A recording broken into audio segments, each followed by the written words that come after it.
So starting with the obvious things that we all know, of course, the election that you might have heard about happened fairly recently. And with that, while there is a lot of drama around who's going to be in leadership and so on and so forth, one of the questions that is getting less attention, but should actually, I think, be getting a lot more attention, has to do with the rules of the House of Representatives and the processes and how it works. Of course, personnel is policy, but process is policy as well. And the way that you shape the rules determines the range of outcomes that you can possibly get. And this is something that is bigger than the nature of any of the people that are necessarily inhabiting any particular spots at that time. So I am pleased to have, like I said before, some of my favorite panelists who I've worked with for many, many years, longer than we probably should admit, who are experts on the rules and have either been in the position of lobbying on them or have worked for the House or both. You have, I believe, biographies in front of you, so I'm not going to go through them. Just to say, this is, of course, Kurt and Molly and Mandy. And we're going to start sort of jumping right in. I'm going to ask 1 or 2 rounds of questions. I want people already to be thinking of questions as well. So if you have things that you want to raise, start thinking about them as we have this conversation. So first of all, and I'll start with Kurt and sort of work my way down, what would you say is the biggest impediment to productive and credible oversight in the House? And what would you suggest as a fix for it? The biggest problem is that members don't have an incentive to do oversight. They also don't have an incentive to legislate most of the time. And the reason for that is because it's a top-down process. Leadership has absorbed so much power that rank and file members don't even try most of the time because they think that, one, anything they try to do will get squashed or it'll get ignored. And 2, if they come up with something, it might not even be leadership that quashes it. It could be a staffer on a committee. I've worked for 2 Republican members of the House, and we've come up with a number of ideas that we thought were good ideas, took them to the committee staff, in fact, and sometimes they liked them and sometimes they didn't, and they might have had good reasons for that, but they didn't always explain themselves as clearly as perhaps would have been appropriate. To fix this, I think there are a number of things that would be appropriate to do. First of all, reinvigorating the committee process, and there's a lot that could be said about this. But whenever a major bill is going to be considered on the House floor, there's what's called a special rule. If you read the House rules, you get the impression that special rules will be relatively rare, but in fact, everything that doesn't pass under suspension of the rules or by a voice vote or unanimous consent is under a allegedly special rule. In the rules themselves, Rule 14, Clause 4, provides for an alternative path where each committee chairman has an opportunity to take a turn bringing a bill to the floor, or a measure. Measure includes both bills and resolutions. So that is not done. It hasn't been done for a long time, but that would give members of committees the opportunity to know that their committee's work is coming up on a regular schedule, and therefore it would be useful to actually engage in the process and try to affect the legislation that they know will be moving. The other thing that's related to this, and we can probably get into more of this later, is that each of the committees should be a microcosm of the Republican conference and of the Democratic conference. When you have inclusive committee structures and assignments like that, then you have fewer surprises. You have more communication between the different factions, and both parties are coalitions.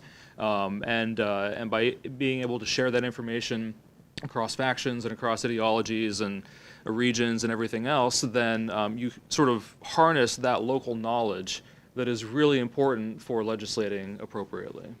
That's good, and we'll come back to the Rule 14 stuff. Sure. Molly. Great. Thanks, Daniel, and thank you all for coming. So I have sort of 2 answers to this question. One is kind of a political scientist answer, which I am, so I can't pass up the chance to give it, which is that in part, one of the biggest obstacles we've seen over the past 2 years to effective oversight is simply the partisan control of the branches. Political science tells us that we see more aggressive oversight under divided government than we do under unified government. So I think that is just a contextual factor as part of the answer to this question is important. And so in that way, one of the obstacles, at least in very recent history, has just changed at least a little bit. The kind of less nerdy political science answer for me is really an answer about staff and resources.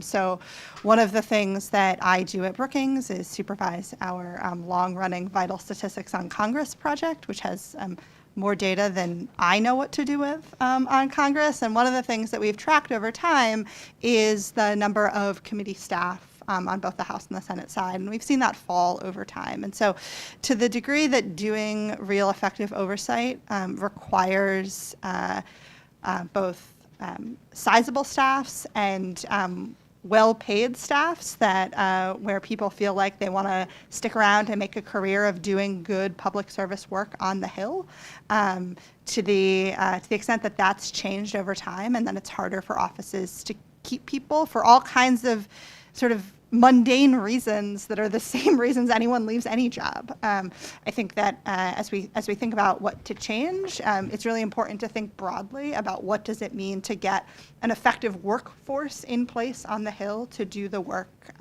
that needs to be done. Yeah, and I'm going to come back to you for specific recommendations on the workforce stuff in particular, because I think there's a lot that we can tease out there. Sure. Mandy? So I would agree with everything that everyone has said. I just kind of want to underscore a point on partisanship, where I think in particular there is this idea that it's disloyal to question your own party if they do happen to be in the executive branch, that there is a lot of pressure that even if you can work in a bipartisan way on oversight from leadership in both sides, that is not good for the party and good for politics. I think it's important to talk about all of the different things that are competing for members' time as well, fundraising, and how that also undermines the ability to do it. And also just oversight is hard work. Like it's time consuming. It requires a lot of follow-up that a lot of members and staff don't have time to do. And to really properly do oversight, you have to have the integrity too, to be able to say that if you do an investigation and it doesn't turn anything up, at least at the Project on Government Oversight, when we're interviewing our interns, one of the first questions we ask people is, what if we ask you to look into something and there's nothing there? Are you willing to come to us and tell us that? And I think in a lot of these understaffed offices, if you look into something, you feel like you gotta find something, and then that undermines your credibility and your ability to do good oversight. So have things changed? So was there at one point a willingness inside the House to go and question members of... Thank you, Steve. I appreciate. I was hoping people would throw something to do that, but that works. And could you talk to a bit, like, has this changed? So was there a time when the House was more willing to conduct oversight of people of the same party? Was there something that changed that, or has it sort of been like this all along? I am not a historian, but I would say I think that as we've seen the committees become weakened and leadership become stronger, that has really undermined the ability to work in that kind of bipartisan way, that we can still see members and staff come together for crises, but there are a lot of very important things that don't come to that level that still require a lot of oversight. Molly, does that sound about right to you, or can you shed some insight into that as well, like how the House has changed or not changed with respect to its willingness to engage in oversight over members of, like an executive branch of its own party? Yeah, so for me, one of the biggest things that's changed over time that bears on this point is the degree to which we now live in an era of much greater kind of overall political competition. So both parties in the House and the Senate sort of can look at the next election and say, oh, my party might be in control after the next election. We had between the 50s and the mid-90s this long uninterrupted period of Democratic control in the House, and so everyone just sort of expected that Democrats would always be in the majority, and that really affected members' incentives about how they behaved. And now, on both sides of the aisle, we have members thinking, oh, if I just hold out for 2 more years, maybe I'm going to be in the majority, or maybe I'm going to be in the minority, and that, I think, kind of certainly disincentivizes cooperation across the aisle. And in terms of this question of oversight specifically, if you are in the majority and your party is also in the White House, you just think, all right, I just gotta hold out. There's no real incentive to do this because it's gonna hurt my party's chances of maintaining control in this more overall politically competitive environment. Kurt, does that ring true to you as well? Yeah, I think that's right. For obvious partisan reasons, if you are perceived as weakening your own team going into the next election, then of course that won't be appreciated by your colleagues, and as a result, you'll see fewer good things come your way, whether that's bill co-sponsorships or assignment on committees that you're more interested in, that sort of thing. So one thing I want to tease out here a little bit is, and this wasn't exclusive to the Gingrich Revolution, but sort of at the time of the Gingrich Revolution, so in the last 25, 30 years, there are 1,000 fewer House committee staff. There's about 2,000-ish fewer people at the Government Accountability Office. The Senate has had similar declines. CRS is down by 17%. It's like 600 people, used to be 700 people. So we see, a decrease in the institutional offices that would often conduct oversight. And there are only two things that I can tell that have grown. One is the Capitol Police, which has 2,300 or 2,400 people working there now, and they get a 3% annual increase, unlike everybody else. And the other thing that's grown is leadership. If you look at House leadership, I think the offices are 3 times bigger than they were comparable to 30 years ago. So it seems that, is that reflecting underlying changes in the way that members and staff think about their roles? Please. Absolutely. And I think that this was reflected in Kurt's first answer to your first question, is that, we have a House and a Senate where power is more centralized in the hands of party leaders. And so given that so much more kind of runs through leadership offices, and this is both, I think, a sort of driven by leadership, but also sometimes driven by members who want someone else to make the hard decisions for them. And so I think there's some incentive for that to happen. And then in terms of, on your point about leadership staff, it's not just that there's more staff in leadership offices, it's also what do those people do? And it's increasingly that those folks are kind of communications and public-facing staff whose job is associated with shaping the message and less with doing actual legislative work.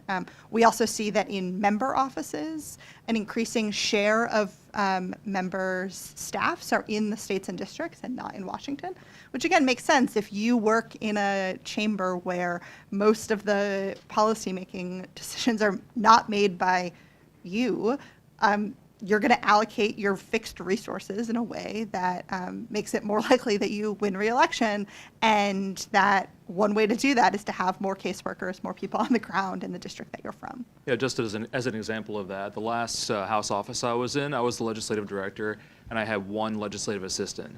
And between the two of us, we tried to cover all of the issues, and it was tough.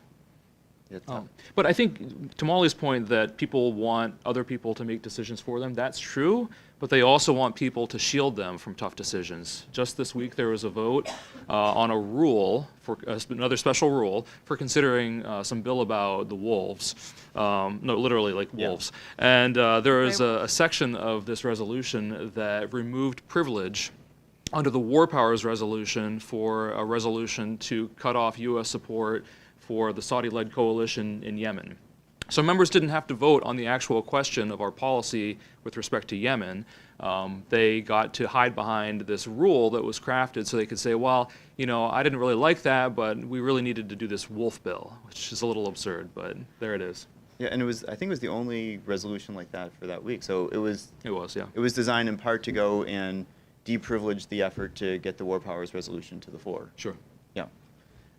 It's fun how that works. So, fun is one word for it. Well, the other words are not appropriate for being, so there seems to be some concerns about partisan oversight, but is there some value in that as well? Sure. You want to start? Sure. I tend to think that oversight is most effective when it can be bipartisan, but there are some issues that are important and have become partisan that it's still important to conduct oversight.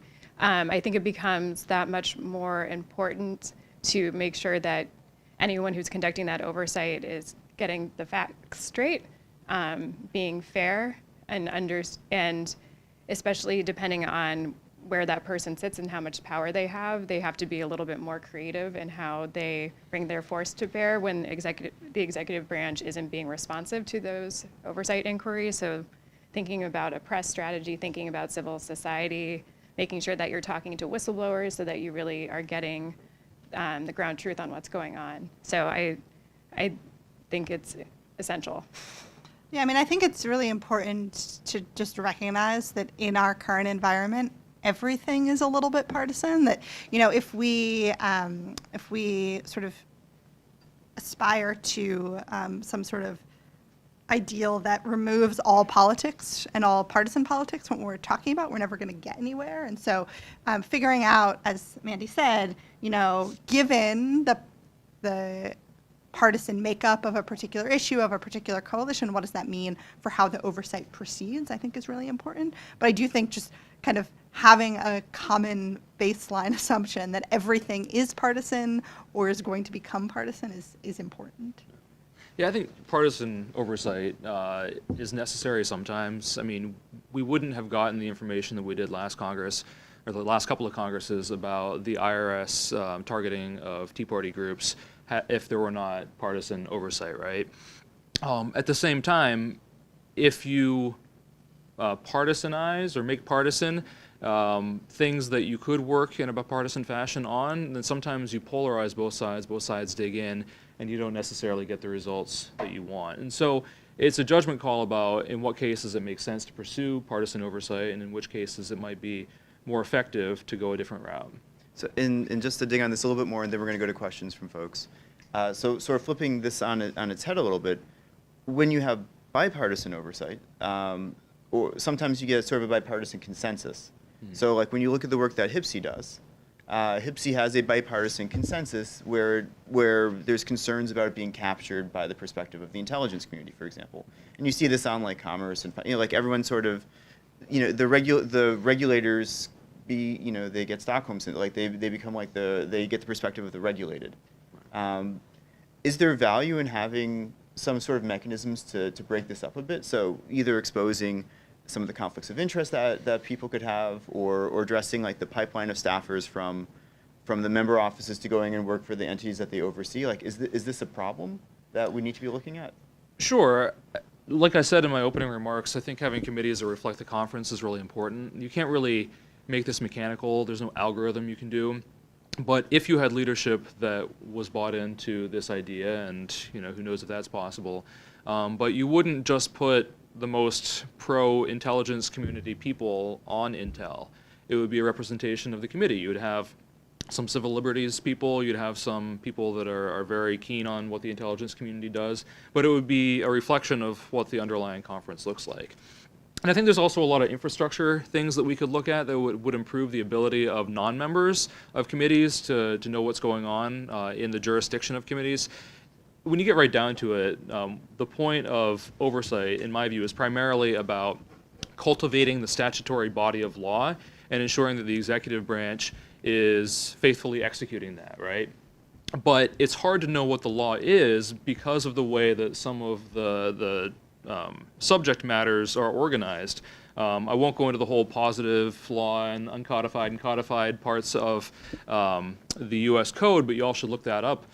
It's really difficult to figure out exactly what the foreign affairs authorities are because it's kind of a mess. Whereas Title X, which is armed services, is a much more structured thing to look at.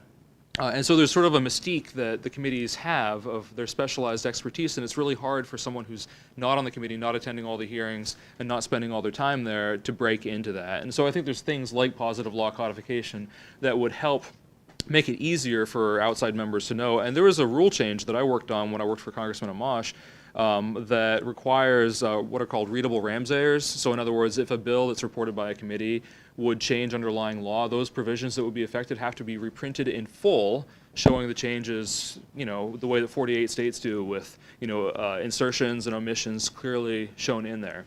So things like that would help as well, I think. Yeah, and just to say, like, that's continuing on the Reynolds, like, we're seeing inside the House a process to build a tool that allows you to see how an amendment would change a bill and a bill would change the law in real time. Sure. So like there are extensions of that. You know, in pointing to like resource constraints for staff, the ability to find out what's going on is very important. Did you guys want to? Yeah, so I just want to say that I think on this question, there's a real tension between this idea of potential capture and the need to build and maintain expertise.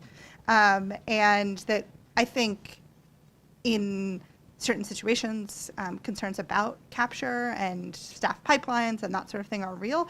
But at the same time, I think we want staffers who know the subject matter that they're overseeing, that, and we want members to feel like they have an incentive to specialize in the issues that they're responsible for. And so, you know, one sort of organizational point about HPSI is it has tenure limitations. Members can only serve on it for so long. And what does that mean? Does it mean that we get kind of new folks thinking about intelligence issues a lot? Or does it mean that you put someone on HPSI, they spend some time learning the issues, and all of a sudden it's time for them to roll off and we're back to square one?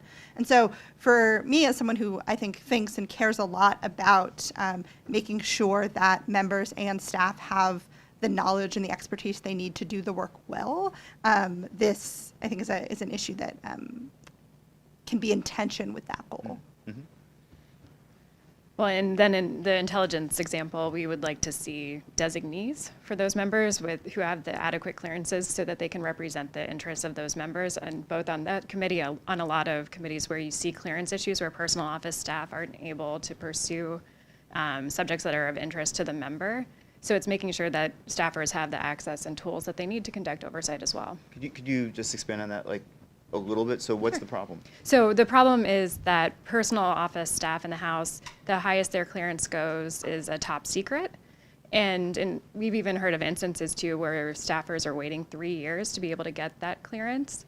A lot of briefings for some of these committees, so for Defense Appropriations, House Intelligence, House Armed Services, are held at a higher clearance level. So those personal office staffers are not able to go into those briefings, can't debrief or challenge information that the agencies tell members, and just can't serve their members very well. Great. So questions from the audience? Do we have, okay, we'll start here. But we need a mic so that the people can hear you in Topeka. Can you hear me? The people in the back, though. Okay. I'm one of those people that would love to become a barnacle on the walls in the committee. Obviously, with the House flipping, it's not looking so positive. So if you guys could magically fix that, that would be awesome. I'll take a clearance too. I'll be a designee.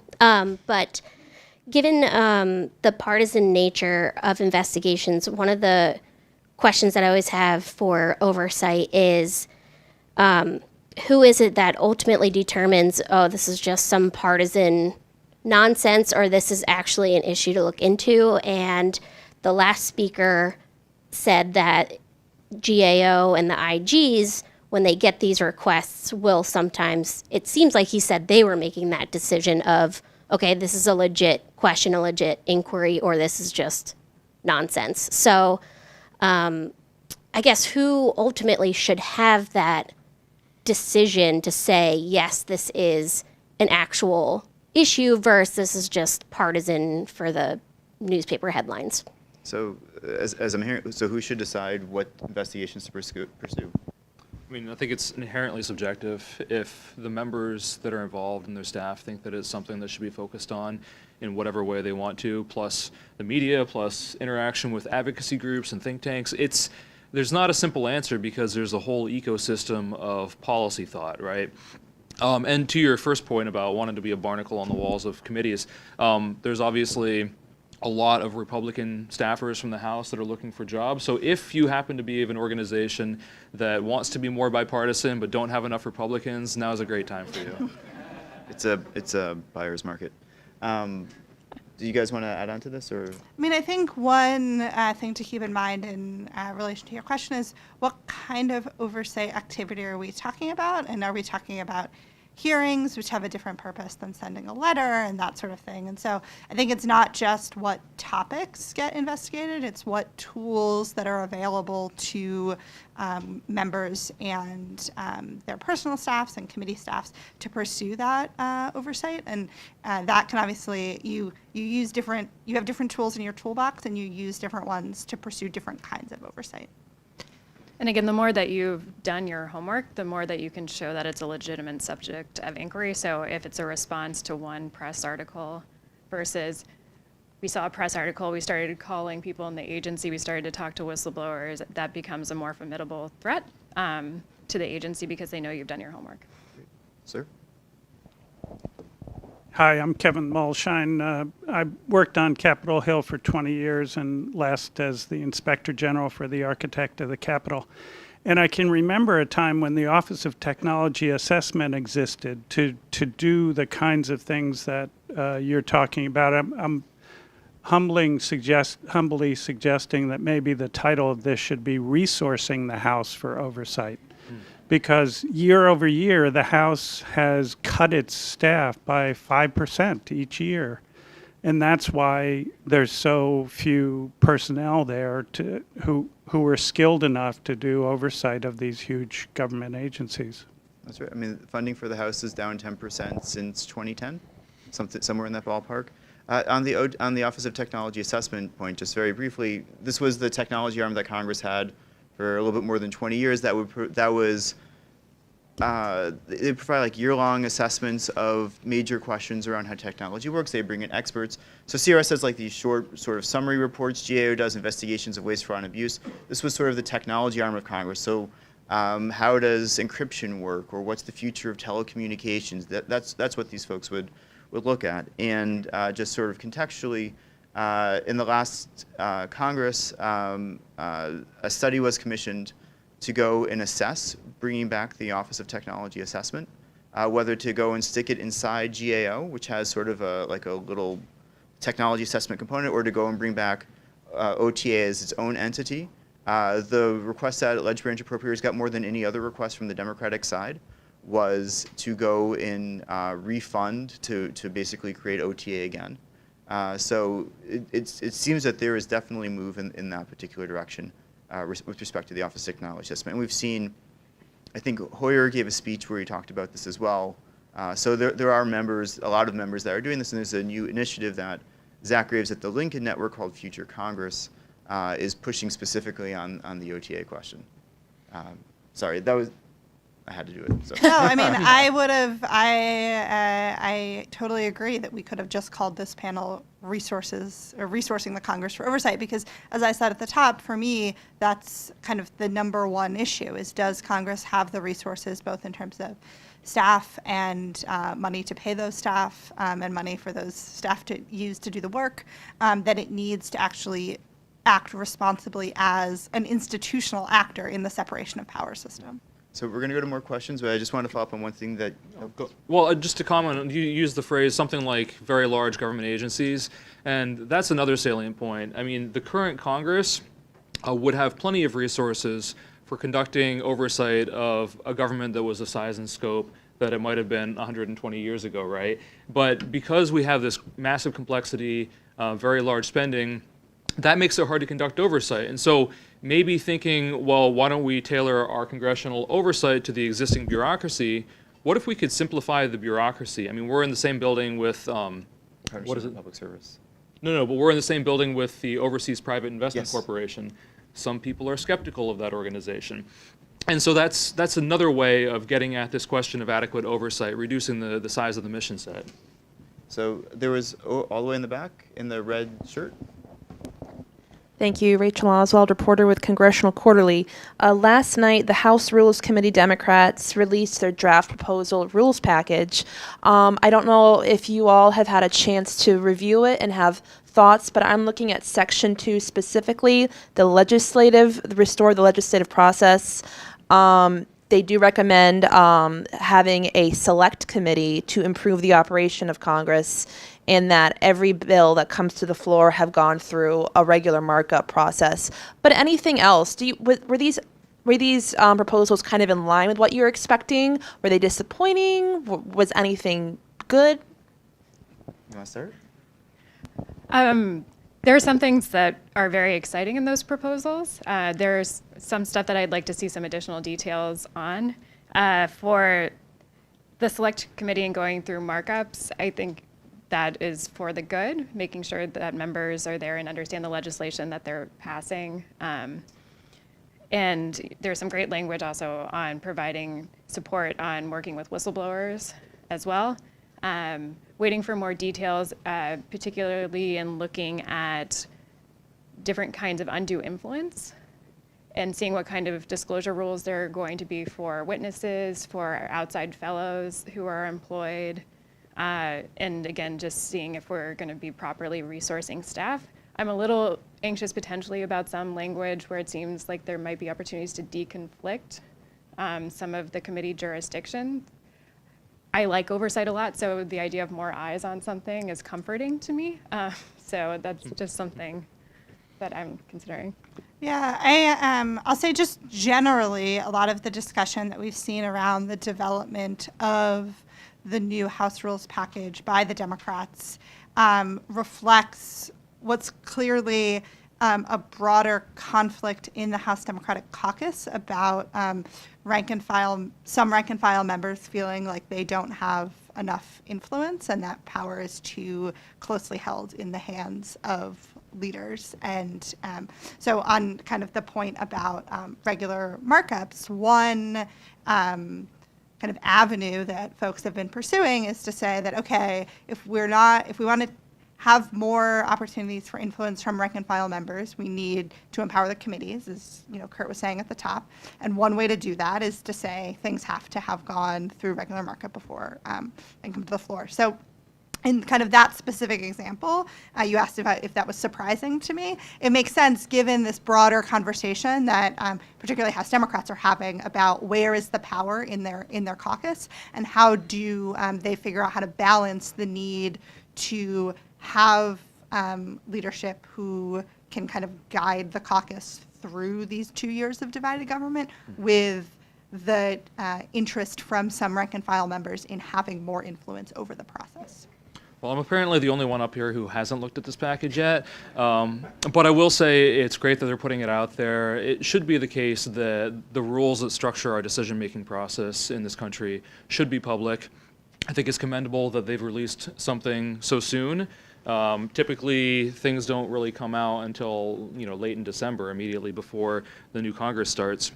One thing that seems necessary is oversight into the process itself, right? We're always talking about policy oversight, and that's important. But one of the things that would help with oversight of the process would be for all of these rules to be put out there publicly. Now, of course, House rules are public. There's a whole Jefferson's manual of what goes into all that. The House Republican Conference makes its rules public. The House Democratic Conference does not, so far as I know, and that's true in the Senate as well. And if you're not familiar with conference rules, that is basically the power structure of each conference. And so you can see, you can sort of follow the game theory for each of them to see what the impacts and effects of each of them might be. So it would be really great to be able to see in real time the Democratic rules as well as the Republican rules. So, and just to finish, so I've been lobbying on these rules, so I don't want to get too far into detail. We have 21 pages worth of really boring recommendations on a website called getthehouseinorder.com. I think that's what it is. So a lot of what's in there is good. There are still some things that I'm looking for. Bringing back legislative service organizations, I didn't see it, but it was also late. So there used to be something called the Democratic Study Group, which was a working group that members could fund.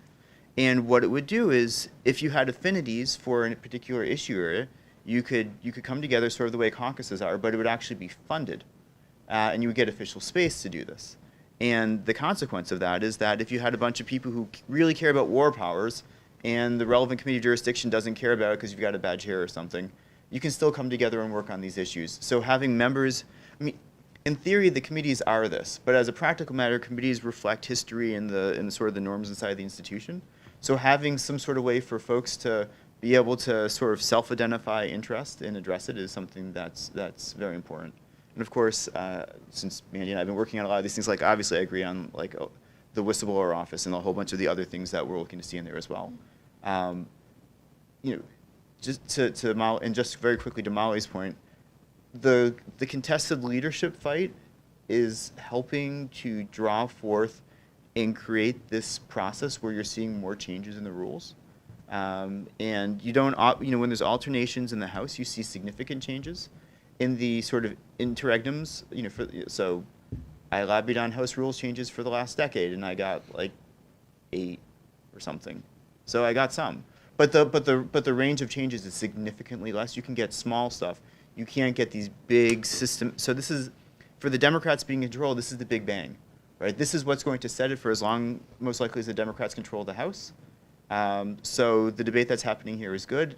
I would look very closely at where the ultimate ability to control what gets to the floor is and who gets to pick who's running things. Like, those are the 2 things that matter almost more than anything, with the exception perhaps of the resource question, because if you don't have the resources, it doesn't matter if you have those first 2 things. You have to be able to have senior staff that can stay there for a very long time, that know what they're doing, that know how to work the system. Sorry, I used my moderator's prerogative. Sir.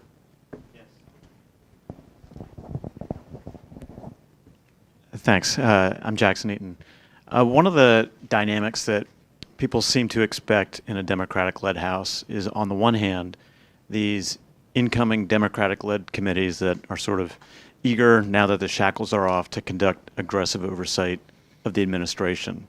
And on the other hand, what may be a Pelosi-led leadership, or whoever it is, that is a little concerned about potentially overzealous investigations that appear too partisan and might impact the party's chances in 2020. And so my question is, what rules or tools are there for the Speaker to sort of rein in investigations, and vice versa, what rules or tools are there for the incoming committee chairs to conduct the investigations that they want, regardless of leadership? Start on this end. Do you want to? I'll probably defer to most of the panelists here, but what we've seen in the past from other leadership, if people have overstepped what are in the interest of the party, is we've seen people be removed from committees. And I think that seeing that happen is very much an effective tool for curbing people. And as we talk about this, it's important to talk about formal and informal rules and ways of punishing people. So again, some of the things like not co-sponsoring legislation, not letting it advance, not letting it get a committee hearing, campaign contributions. I mean, there are different ways to exert power. Yeah, I think this is ultimately a political and not a procedural question. And, I love procedure more than, I was going to say the next person, but definitely more than the next person. And so it's really a question about kind of what does the House Democratic Caucus think is the right political strategy, and what issues do they think are the ones that are kind of the most ripe for pursuing? And then in terms of the question of kind of committee chairs trying to persuade the leader or the speaker versus the speaker trying to persuade committee chairs, like, that's all politics. I mean, it's intra-party politics, but it's all about kind of, what kind of relationships you have and what you can convince your fellow party members is the right strategy. Yeah, I agree with all of that. The only thing I'd add is that leadership has an enormous number of tools at its disposal. Travel bans for members that aren't towing the line is one of them. Removing people from committees. I mean, look, I worked for 2 Freedom Caucus members. I've seen the actual punishments and the threats of punishments. And so there's just a lot of things that can be done. But at the same time, leadership is trying to cobble together a coalition of people. And so they can't alienate any significant faction. We're going to have moderate Democrats and progressive Democrats in the next Congress from very distinct geographic areas, and the same sort of thing is true on the Republican side. So if you want to have good base turnout for the next election, then you've got to find a way, if possible, to accommodate all the diverse views that you're dealing with. It is described as herding cats a lot of times, and there's something to that. And I'll just say there's also like a lot of power perception. So when Ryan, I forget who it was, there were a couple members that were indicted recently, and the news story said that the speaker removed them from the committees. Mm-hmm. That's not what happened. That's right. The speaker can't remove them from the committees. They were basically pushed right off the committees. But that's, so the perception of power. So these members don't necessarily know all the rules. They don't know their caucus rules or conference rules or chamber rules. So they don't really know. And there's also like a lot of like pressure that can be brought to bear. I mean, it's not just like taking, stopping all their legislation from moving, but there's all the other stuff that can happen as well. So there's a lot of power that resides at the top, both real and imagined, that helps keep people aligned, along with choosing who gets to be there sort of in the first place. But there's also power that can bubble up from the bottom. Yeah. In Republican House conference rules, there is a mechanism. If you have about 50 members, then you can force the conference to debate and decide on a particular question. There is a provision in both House rules and Senate rules that allow a majority of committee members to basically take over the committee for a special meeting, which can be a hearing or a markup. Now, that's kind of the nuclear option. It's never used. You'd burn a lot of bridges if you did this, but it is kind of floating out there as a potential thing in extreme circumstances. So the rank and file members aren't powerless, but it's hard for them to organize in a way that pushes back in the way the leadership can push back on them. There's also obviously the power of individual factions within each party to go public, to try to use kind of public conversation and pressure to convince the leadership to do something. I mean, I would argue that's a lot of what we're seeing in the current House leadership fight is the efforts by factions of members to use their public voice to shape what's happening. That's right. In back. Hi, I'm Susie Kim from NBC News. I was wondering, you guys sort of touched earlier upon the various tools for oversight that can be used. That, oftentimes you think about oversight as maybe forcing a member of the administration to sit before a hearing and, issuing subpoena and so forth. I was wondering if you guys could talk a bit about the different tools that are available, ones that might be underutilized or you think could actually be effective that we might not hear as much about in terms of actually conducting that oversight and what it might look like. I'm so glad you asked that question because I was going to. You want to start? Some of them are letters and that kind of thing, especially if you aren't in a leadership position, getting more members to do that. When I worked on Capitol Hill, one of the issues I focused on was campus sexual assault, and we thought that the Department of Education needed to be more transparent about its enforcement actions and all of the resources that were made available. So we created our own website of what we, aggregating all of those resources, and that then put pressure on the Department of Education to create their own. So sometimes it's demonstrating that agencies are more capable than they claim. Yeah, what I would say is that what I think of as particularly important here is matching kind of the tool to the goal. And so if you think about if the goal is to kind of put public pressure on someone or on an agency or to get an agency official to publicly commit to something, then, having a hearing might be the way to go because you want the public element of that. You want people to know what's happening.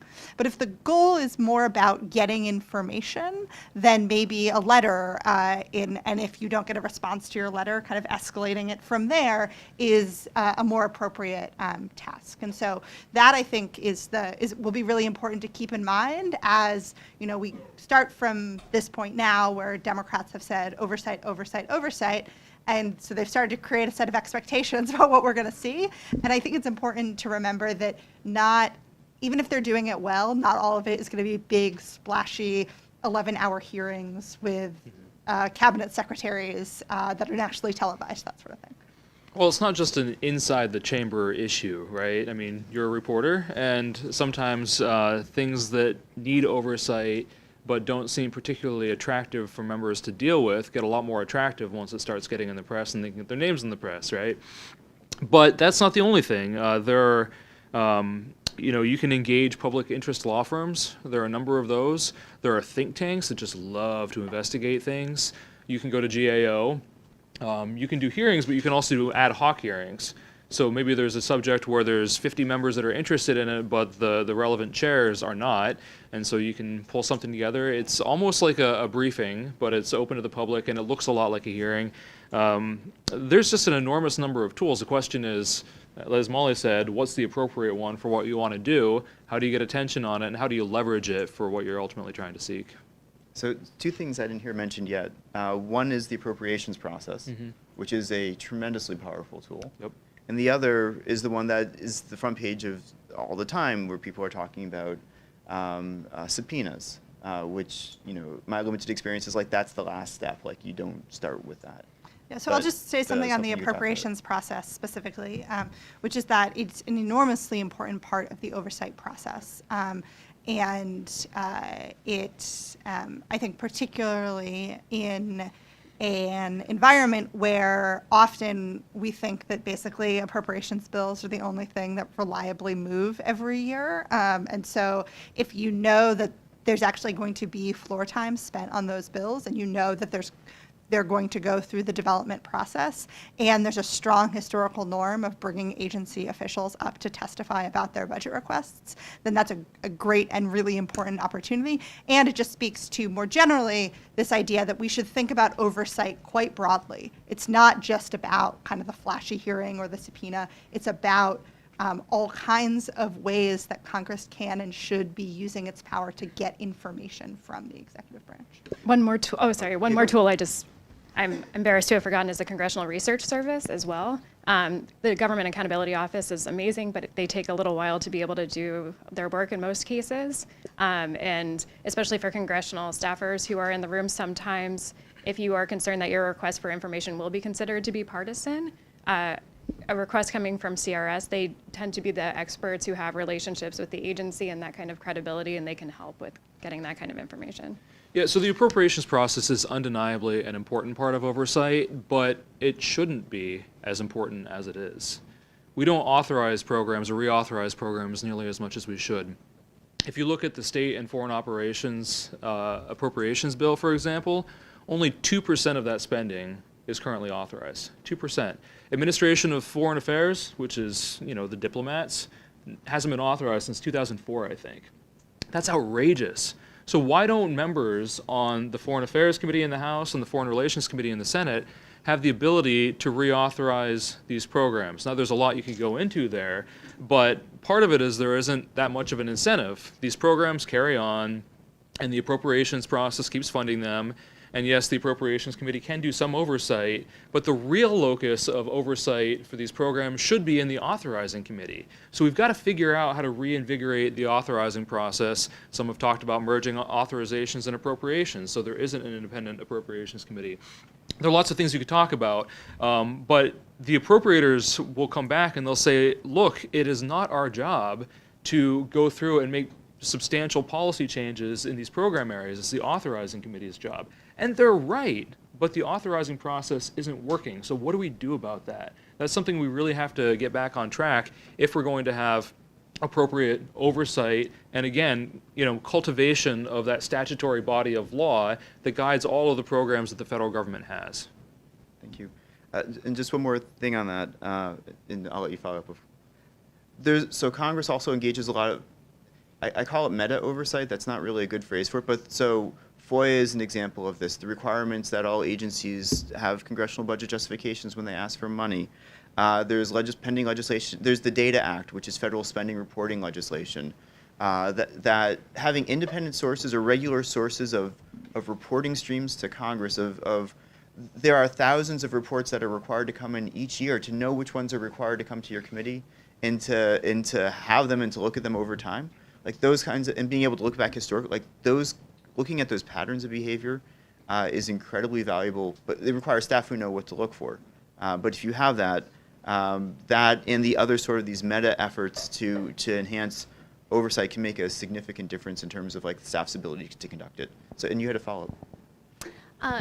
Yeah, actually, that last point that you made, there was actually recently a report that I was looking for that HUD was required to submit to the appropriations committees, and basically said that they never did that for their own reasons, that they only recently started doing that. Whose job is it to follow up on? I mean, should those appropriations committees have demanded that from HUD, or is there? I know that all these things sort of get written in, and there's just reams of data and so forth and reports that come in. But whose job is that? And the actual other question I had very quickly was just in terms of escalation. Is there anything in between a letter and a subpoena that could be effective in terms of pressuring the administration if members wanted to? So I'll take the first part because that's a bill I've been working on, and these guys can take the second part. So there's clause 2 of the House rules require the clerk to maintain a list of all the reports that are due to Congress, and you can get this document. The rule is written stupidly, so that the way it's interpreted is it's all reports that come to Congress, not to the committees or subcommittees. So they don't have a complete list; they only have a partial list. But there's been a bill for 5 Congresses now called the Access to Congressionally Mandated Reports Act, or ACMRA, that would require all reports to Congress to be made available in a central location for members of Congress to be able to access, and to keep a list of all those reports and whether or not they've been received. So that for the sort of first part of your question, you could actually know without having to go and track it all the way down for HUD, or I forget which agency it was. Has it been sent? Has it been received? And so on and so forth. And occasionally the Oversight and Government Reform Committee will go on document hunts where they're like, we want to eliminate reports. But as they found, they don't actually know what's in those reports, so they have a hard time going and eliminating them because there's a lot of redundancy that exists there as well. And that bill has been favorably reported by the 2 committees of jurisdiction in the House, and it is also supported in the Senate. But right now there is an unrelated fight between the 2 committees of jurisdiction on the House that has boxed it up for 10 months. So that is the current state of it, but we're continuing to push on it. So the other part of the question, I forgot already. Sorry. What was the other part? It was the distance, whether there's anything between yeah, subpoenas and I actually don't have a whole lot to say about this one, so I'm going to pass. Is that you? Okay, so there are a couple. So this is like specifically to get like a witness, is what we're kind of talking about, as far as like a subpoena, or for documents? Just to get information. Just to get information. So you have briefings, you have events, you have elevating it by either getting more senior leadership involved in the fight or getting more members involved in the fight. You have the press. I mean, especially for some issues, especially if there's like a constituent angle, I really love events. More members should have done like VA Fix-It events for the disability claims and just taken stuff that they have in their case files and asked for them to be addressed on the spot. I think there are some creative tools in place where you keep on elevating to increase. Yeah, someone else recently called these the pain points, but so that it becomes more costly to not respond to the request than to respond. Yeah, a lot of this is about sort of threats and the credible threat of punishment if you don't do what is being requested. And so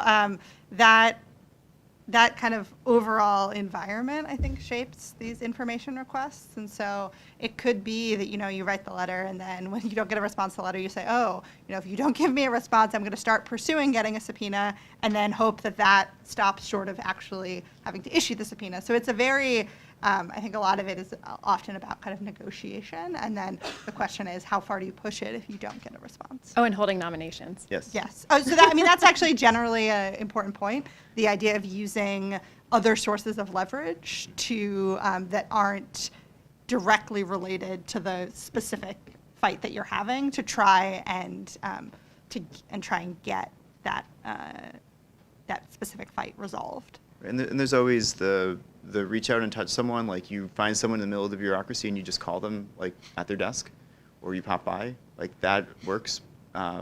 Promising to call every day. Yeah, it's silly things like that. How long is this panel? I want to make sure that we're 55? Okay, good.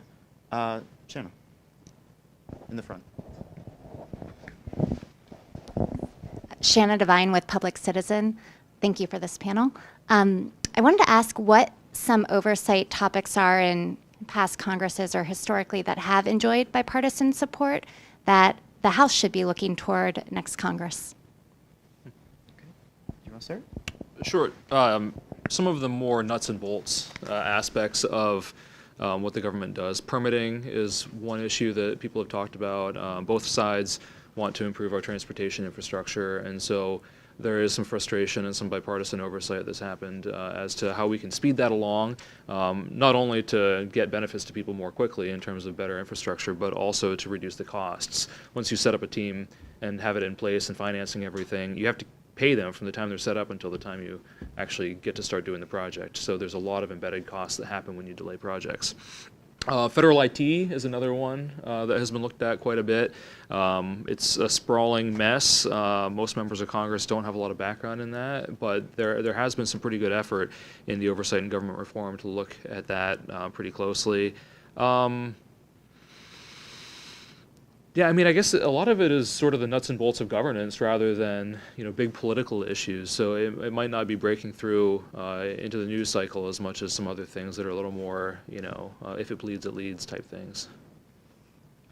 Just one thing I'll add is that I think when we think about bipartisan oversight, it's also important to distinguish between kind of oversight of the executive branch, which I think sometimes tends to be a little bit less bipartisan because you have this partisan conflict and one party's president is associated with what's being investigated, and just other kinds of oversight that Congress does. And so, I think after the financial crisis, we saw some bipartisan oversight, and that some of that was beyond kind of just executive branch involvement because it wasn't closely identified with a president of either party. And once you bring a president of either party into the fight, you end up with sort of one team over here and the other team over here because that's just how how those trains run. So.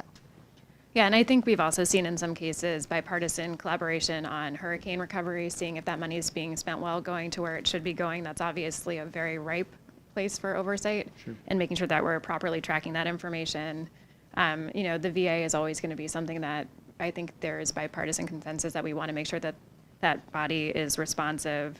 I think there are even elements, of the Affordable Care Act and different kinds of services, consumer protections, those kinds of things where the closer you can get this to issues that affect people's lives and focus on those elements of that and not who created the policies, I think there are opportunities for bipartisan collaboration. I would also suggest whistleblower protection is probably another one. In the back. Hi, thanks for this panel. My name is Lorelei Kelly. I'm at Georgetown's Beck Center. My question for you relates back to what Molly just said, in that Congress has sort of a much broader menu of options for hearings than we see. One of them is legislative hearings, which are sort of the brainstorming part of Congress, where people can just have a broader array and a broader aperture of input, of sort of risk-taking ideas. My question to you is related to a project I'm doing in New England, which is what parts of the committee hearing process could we decentralize? Field hearings, for example, Congress doesn't recognize location in its rules. You can do a lot in the states now, and digital and secure technologies allow for that. What part of the process of a hearing could each of you go through and say, what do you think is the most sort of ripe or low-hanging fruit for allowing far greater participation? And I mean, in the states of the committee chair, for example, there's this whole area that could be reinvented with digital that's much more participatory. You can also do evaluation and forecasting. All kinds of stuff can happen for actual course correction in law now that we have all these tools at hand. Does that make sense to you? Like, what parts? Would it be the discussion draft, the member days? Why can't that include more people? That kind of thing. So we can open up Congress more to actual regular people. Yeah, so how do we open up Congress for more people to be able to engage in the process? Actually, I'll start with Mandy, since I always start with you. I'm trying to be fair. No, well, I'll be brief. Obviously, the discussion draft example that you provide, too often people see the legislation the day that they're marking it up. That doesn't really allow for real discussion and investigation as to whether it's good policy or not. And yeah, I think, field hearings, when you're able to do them, again, it all comes down to resources, as has been mentioned many times. And convincing members that they should spend some of their time that's not in Washington in someone else's congressional district. I mean, so like one thing, I think one thing that's really important when we think about, whether members are allocating their time to being in Washington versus being in the States versus in hearings of various kinds is that, time is a fixed resource. And are members going to think that a field hearing, again, in someone else's district or state that's not their own is the most appropriate use of their time? I don't know. And just in general, to go back to something that Kurt said at the very top about members' incentives to have these hearings at all, and when we think about legislative hearings, if they think that no legislation they work on in committee is actually going anywhere, what's the value to them in spending their time in that way? So I think there are some sort of big structural incentive questions that we have to answer before we can think about different ways to use members' time. Yeah, absolutely. I want to go back to something that Molly said, and that's the shift of staff resources from DC to the districts. I mean, literally every congressional district, by definition, has people in it. They can and should be feeding information about what the people that they're talking to care about to DC. But if there isn't a policy team in place that has the resources, the expertise, and the ability to make something happen for something that's high enough up the priority list, then it's just not going to become salient. The other issue, going back to another thing that Molly talked about, was the need for expertise in policymaking. I'm one of those people, I can't help myself. I read the comments when I write a piece. And there are definitely some thoughtful comments, but there's a lot of noise in the system as well. And so to the extent that we try to democratize policymaking, you're going to get a lot of people that haven't considered as many pieces of each question as perhaps they should have.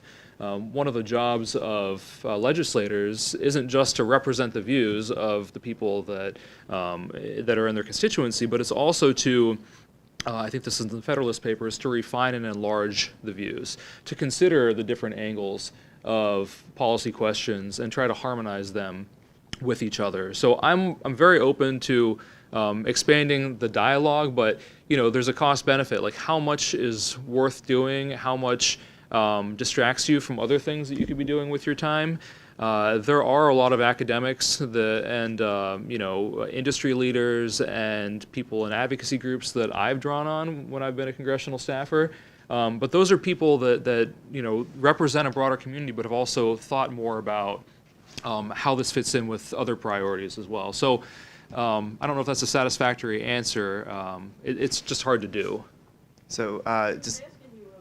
Primarily about technological means for enlarging So, representation all through the process. So actually nobody's spoken to that, and I think it's an interesting question. For example, however many members there are on a committee, you could have somebody from everybody's district piped in for a hearing or something like that. And I think it's largely a question of, does Congress have any understanding at all of technology in 2018, because, by the way, while you guys were doing whatever you were doing, we all can communicate in 5,000 different ways. Well, members are doing that all the time. I mean, they're active on Twitter and Facebook and other social media, engaging with their constituents. But the idea of kind of blending members of Congress with non-members of Congress in an official setting, it is done sometimes. I mean, that's what hearings do. They bring in witnesses. The question is, anytime you do something, at some point you reach diminishing marginal returns. And what's the point of that? And I don't have a good answer to that. It's just that there's limits to the time and ability and incentive of members to engage in those sorts of things. It's certainly something worth considering, but I don't know where you end up. Okay. And do we have time for one more quick question? If someone has one. Nobody on this side of the room has any questions at all? Like, nobody? Am I missing someone?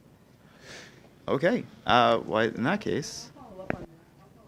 Oh, so actually, let me answer your question, Lorelai, if I might. So I would suggest three things. One, the ability of people to participate by video is something that is not done at all. So like being outside of DC. Two, I think that most people don't know how to submit testimony to committees. I think that's actually a hard process if you're not in the know. So like Here's how you can comment on it. Now, Kurt's point is totally right. The problem is not lack of information coming in. It's in fact that there's so much information coming in. There is just inability to organize it and prioritize and deal with it, which leads me sort of my third suggestion. So as you know, I used to work at CRS. We used to write these really long reports that people may or may not read, they were valuable, but there wasn't like an aggregation function. There wasn't, so I worked on telecommunications issues. So here's my weekly email on telecom. Here's all the court proceedings that are taking place that are relevant. Here's all the academic journal articles that have popped out. Here's analysis of all the bills that are coming up this week. Like there isn't a synthesis that's happening on verticals that is relevant to particular staff, to personal office staff in that kind of way. Committee staff is a little bit different. And a lot of this redounds to capacity, that there's just not the people to deal with this. So like the idea of like we're going to go out to, I was joking about Topeka before, but I'll pick where you go out and you're going to get the University of Michigan and they're going to write like papers and it's going to be relevant, and like that's a very hard thing to do, and to make that fit into the way Congress like sort of use the world. Like there isn't a problem with like getting sentiment in, but being able to separate the wheat from the chaff is very, very hard. So technology can help with some of that. Yeah, but ultimately it's a human one-to-many problem that is a lot harder than like a technology solution. It's a bit more about a fundamental reimagining of how Congress functions, and that is beyond the scope of today's panel. Today's panel is more focused on oversight in the rules context. Thank you for your question. Thank you everybody for coming. Thank you to our panelists who did a phenomenal job as always.